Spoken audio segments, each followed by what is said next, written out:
Welcome to episode 6. This week I have a very special guest. It's actually the first of a 2-episode interview that I had with Mark Rosenfeld.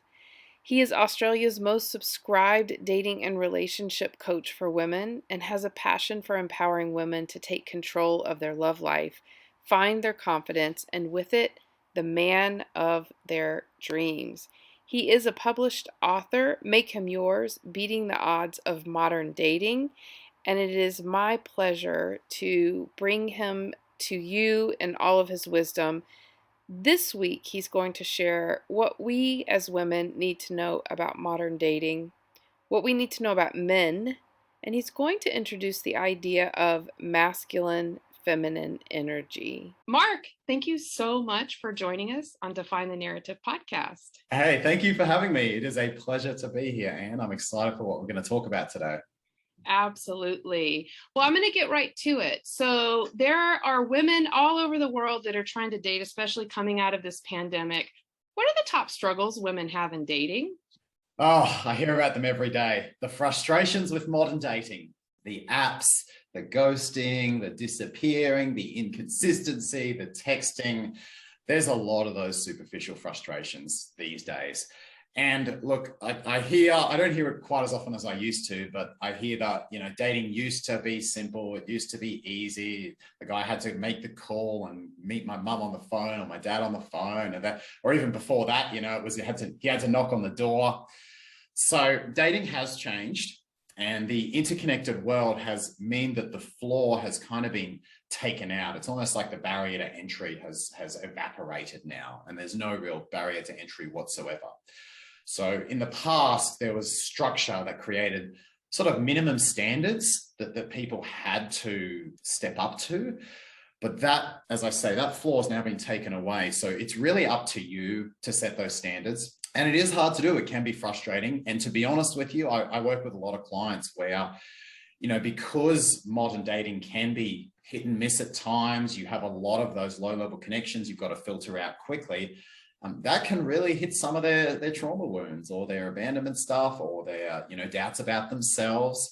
I mean, if I'm going into dating and I have sort of questions, deep inner questions that I'm maybe not even conscious of about my own worth, and then 3 or 4 women just disappear when I'm talking to them, well, that's obviously going to exacerbate those questions, isn't it? So it does bring up new challenge and frustrations. I think, as a coach, of course, I see the opposite perspective, and I see the transformations that it can lead to and the positive outcomes.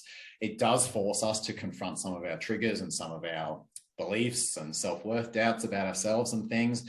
It forces us to learn how to set our own boundaries and standards because sort of nature or structure isn't going to do it for us anymore. And for me as well, it really forced me to learn some social skills, to be honest. It forced me to learn how to sort of set a standard playfully without being too hard, but also without getting walked on. It taught me I have to walk away from certain people. It taught me a lot about myself. So having worked through it myself and taking clients through it, I see a lot of the upsides, but I also hear a lot of the stories. And this is why a lot of people come to me, is it's just so frustrating with all the modern crap and the low barrier to entry and the apps with all these thousands of people. Even something as simple as misusing the apps, it can make dating really depressing. The way most people use an app, if I went and did that now, I'd be depressed in an hour's time. So there are some new things to learn, from using the apps to boundaries to knowing your worth and finding what's coming up for you. But if you can do all that, and if you want to choose to, there is some real growth that's possible. So dating is not dating that our parents had. Those social rules, they are not working anymore, and nobody has said these are the new rules. So even one who might have been successful under the old social norms of dating have to do a little bit of work and find out what is important to them, which is definitely something that our listeners have done in other areas of their life. And then you mentioned, we all have issues. And so just recognizing that your issues might get triggered and look for the patterns and the responses so that maybe you can continue to work on yourself. Exactly. Yeah, that's exactly right, Anne. And I work with some clients who, for example, have had so much trauma from online dating. It's almost like a bad relationship. Like I've been with that guy for 5 years. It was so traumatic. I can't go back. Sometimes it's like that with online dating. I've been doing this for 5 years. I've been so traumatized. I can't go back. And, if it's really bad, some of those clients need to transition to pure live dating. But of course, that has its own set of challenges. Gee whiz, it's great for your social skills. It forces you to be uncomfortable. It forces you to meet more people. And honestly, it probably has a lot more fulfilling growth, but it's very hard for women with kids. It's very hard for people who are very busy. You do need to set some time aside. It's certainly not as time efficient, and you've really got to be committed to it to meet 100% of your men in real life these days. If you can get some good groups, some good hobbies going, you can do it, but you've got to find some way to get men into your life, online or offline, however you choose to do it. Yeah, it does grow you and it does test you. So apps give you more exposure and less time, but in person is definitely probably a style that some people might like, but you need to step it up in order to get the quantity. Exactly. Mark, what would you like women to understand about men? Yeah, there's quite a few things. I saw you put this in the brief. I think the biggest thing to start with is just understanding that we have a different biology to you. And some of the results of that, men are in a constant state of sexual scarcity. Women are the choosers as it relates to sex. And that means men are biologically encoded to look for sexual opportunities, to be more aware of sex. Sex is fundamentally a scarce resource. So one way you can sort of think about this is that men have a biological tendency to kind of collect sexual options the way squirrels collect nuts, just kind of hoard them and want to reserve them, not really want to let them go, even though it might be right to do that. And this can be quite frustrating for many women. It's sort of a biological tendency in men. So we need your boundaries around this. And one of the things you see this lead to is that men love to sit in the middle of the connection spectrum. So what this means is that, for you as a woman, you would rather a guy was all in or all out. That way he's either all in and you can get nice and clear, and there could be pregnancies and things going with that. But even if there's not, it's nice and simple and clear.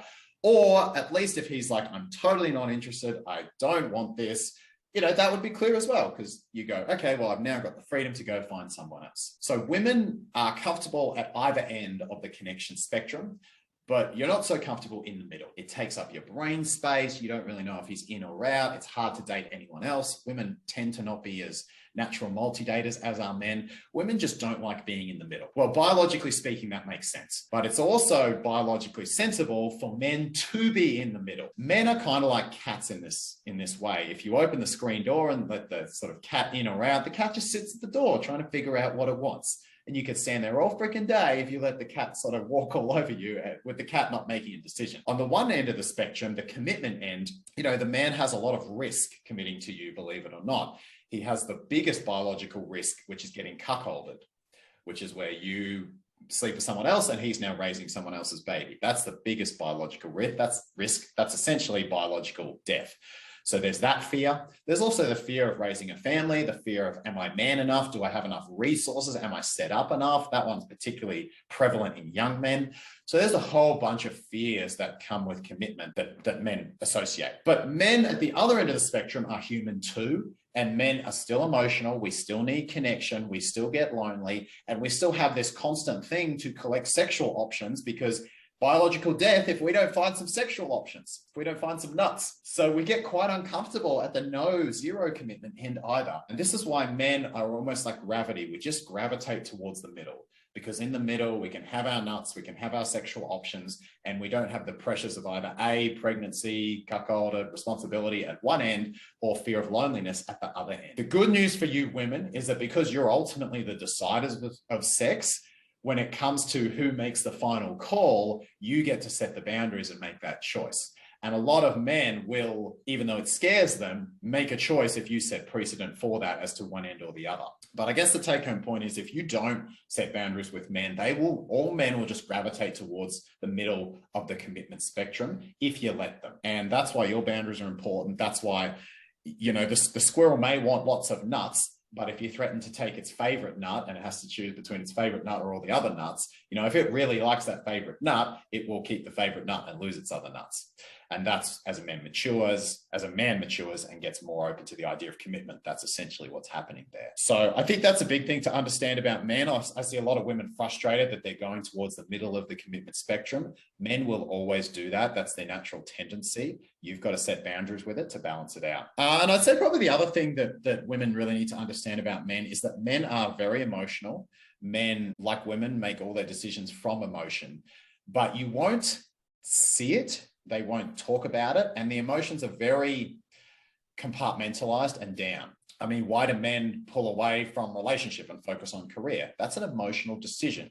Yes, it presents very logically, but it's emotional because he wants to feel powerful and he wants to feel enough and he wants to feel good. Those are all feelings that he wants. And so the action is logically, I need to pull away from her. Even a man who's super driven by power and doesn't want any relationship at all, you might say, oh, he has no feelings. Well, actually, he has a ton of feelings, but his feelings are all around him wanting to feel powerful and him wanting to feel validated, and feelings that don't really go with having a relationship with you. So men are very emotional. And even, I had one woman come to me and she said, Mark, this one week, this guy was talking about being with me. And 2 weeks later, I said one thing that offended him and he blocked me on all devices and just disappeared. And for her narrative was, oh, I did something wrong, I made a mistake, I caused this. Whereas I look at that and just say that was someone who was carrying a lot of trauma, very emotional, and unfortunately you walked into one of those traumas, as anyone could, and it all exploded. So that's clearly an emotional decision on his part. I'm sure he's thinking it's logical because it's all very compartmentalized. But you've got to kind of read between the lines with men. You women are quite obvious with your emotions. You can see them, you can speak them. Men are not. We make lots of emotional decisions. We won't say that, and you might not perceive them as that. So you've got to look between the lines to see the emotions driving it. It's usually fear or sadness or sort of feelings of worthiness or unworthiness. There's always something behind it that's driving. So sort of see through us to get that feeling and make your decisions from there. Wow, there's so much in that. I want to make sure I captured a couple of things. I heard you say that it's men's nature to want to get down our pants. So don't be offended because that's what they do, but just know that you can go, good try, right? Yep, it's our job to try. Biologically. Yep. Exactly. Yep. And that actually was a huge one for me. I mean, even as a young teenager, for me, I think I was scarred by that actual fact. And when I understood it, it was very helpful. Also, seems like men are actually more of the gray thinkers. They keep those options going. And women, we tend to be more black and white. I know for me, the idea of dating more than one person at a time was really difficult. But when I looked back at what I thought was a committed relationship where I was trying to identify something that really wasn't there, I realized, this person doesn't get to have 100% of my time because they haven't met that. Nice. And then I think you actually shared what my next question is what would you like women to understand about men? And I think it is presume positive attentions. Men have feelings too. They just deal with them and express them differently. And to counter your cat example, I'm going to give a dog example. I know that in training my dog, he needs to feel purposeful. And if I'm not acknowledging that he's meeting my needs purposefully, then he's all over the place. And so I think men, is it fair to say, men biologically, evolutionarily, feel this need to have purpose in certain areas. And even though it seems like they don't care about the woman, they may very well be going to get something in order because they care about that woman. Yeah, a masculine man will always choose purpose over relationship because a man inherently knows that he needs, that the purpose gives him structure. And that structure, obviously, practically speaking, allows him to provide and allows him to find resources, but it also gives him emotional structure. Because naturally, we're going to talk about masculine, feminine energy a little bit later, but for a man to be solid for you, he needs something solid for himself. He can't just be sort of following the relationship around because that undermines his solidness within himself. So purpose is very important to a man, and a man who's ready to commit, for example, a man might be entering, the typical age is maybe mid-30s or something like that, where you see more men more open to the idea. Very generalization there, but we'll use it as an example. You'll start to see more commitment or purpose in other areas of his life before relationship. So you might see real commitment in his career. You might see real purpose in his passion. You'll see a lot more of that he can dedicate himself to. And once he has that dedication in one area, it tends to follow that he has more dedication in the relationships area. Because rather than freedom and just wanting as much freedom as possible, he now needs freedom from distraction so he can focus. And so focus in one area often equals focus in other areas. So really we need to educate ourselves as to the patterns of men, and before we make judgments about what they're not meeting in us, really seek to understand what's going on and what does that really mean. Yeah, we often project our own stuff, don't we? But in reality, you know, every man wants to feel good enough. Every man wants to feel like he has some sort of purpose. And you know, biologically, I think women underestimate how biologically driven men are to be useful. And that's why, as you were saying, you know, appreciate it, respond positively, pat the dog when it's useful, when it's helpful, receive that. But also just fundamentally that men have this constant pull to be useful. And how can a 22-year-old guy feel that he's set up and useful? You know, that's really hard because he hasn't sort of established himself in the world. He hasn't really got his pecking order together. It's a hard position for someone like that to be in. So it's like a biological drive that men want to just like have this push to make use of themselves. We can't have babies, so it's like, why are we here?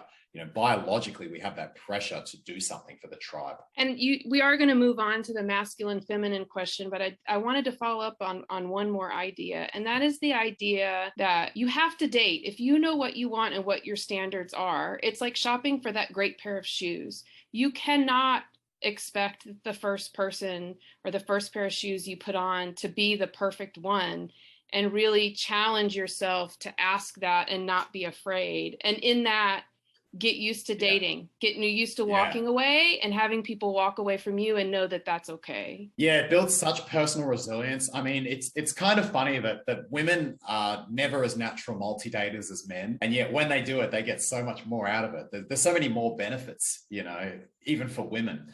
So as you say, it just builds resilience. It builds social confidence. You get a little bit of rejection too, which is always good for you if you sort of take it and you learn, okay, I can handle that. There's a lot of good to come from it. And I think honestly, the biggest thing is the way it values your bandwidth, which is sort of your mental romantic space. It is so easy to waste years and years with your mental/romantic space taken up by the wrong person. And because women, as I say, are typically bad or don't like multi-dating so much, they're much more vulnerable to losing their romantic space easily. Not to mention, if you want kids, there's generally more time pressure with that. So your time has sort of more value, relatively speaking. And multi-dating is just so good in sort of being the antidote for all those problems. I get that it doesn't come naturally, and a lot of women have been raised with sort of, I guess what I would say is slightly patriarchal conditioning that like, oh, you are quote unquote slutty or bad or dirty if you see more than one man and you should feel guilty. So there's a huge amount of guilt that can come for a lot of women, but learning to tolerate that guilt, to sit with it, to be on your own path, if you can do that, it's tough, but it is so good for you. It's just very good for you, very growing. It really is. The idea that my value is enough and that a guy has to earn the right to get a certain percentage of my time and effort was a huge one for me. And you brought up something else and I'm glad you used the verbiage, and I was interviewing someone else and this came up, is that women who create a family of their own are defining a narrative that is different from basically a patriarchal familial structure. Yeah. So we are already processing that to a certain extent, but really acknowledging that dating and relationships also comes from a very patriarchal structure as well. And you can define how you want that to look as well. You absolutely can. I always, you know, some of my clients come to me, they say to me, look, I want kids. I'm feeling the pressure at my clock. And I say to them, okay, well, the first thing I need to know from you is, are you I want kids if I find the right person sort of woman? Or are you the I want kids under whatever means necessary sort of woman? Whichever they want, you know, we'll coach them a bit differently and we'll make a slightly different plan. But getting clarity around that, you know, if you want kids, you've got to make those decisions. There are no guarantees. I will say this, there's no guarantee that you or I will even wake up tomorrow. And that's, you know, oh, Mark's being morbid. It's so morbid. I mean, it's a fact. There's just no guarantees. I had one client and she was 63. And when she was 30, she had to have a hysterectomy. You know, she always wanted kids, but hysterectomy didn't happen. Well, she now has 13 godchildren. that she's so close to. And someone might look at that and say, oh, it's not the same. She is so grateful for those God kids and she loves them. She spends so much time with them. And she says, I know I never would have had this. So she made her own narrative and honestly had so much growth from that. Her future wasn't guaranteed. It is different for everyone, but you can do the best you can in the present day. And making those decisions about what narrative you want to define, I think is important to that. And yeah, I resonate with that because I do ask clients those sorts of questions. Great, that's really good to know. That's actually spot on because I'm sure you deal with women who are seeking out men just because they want to have a family, and that's not the right reason to seek out a partner, the only reason. Yeah. Yeah. No man wants to be just a sperm donor. Well, except the ones that Unless they're actually getting paid anonymously, right? Yeah. Humor is definitely good for the soul, and I appreciate Mark being able to give us a good laugh. I hope you enjoyed it too.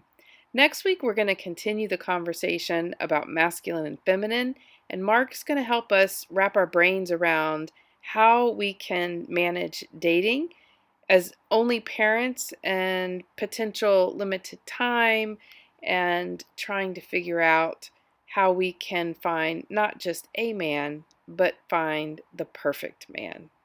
Until then, I wish you to be happy, I wish you to be healthy, and I wish you to be at peace.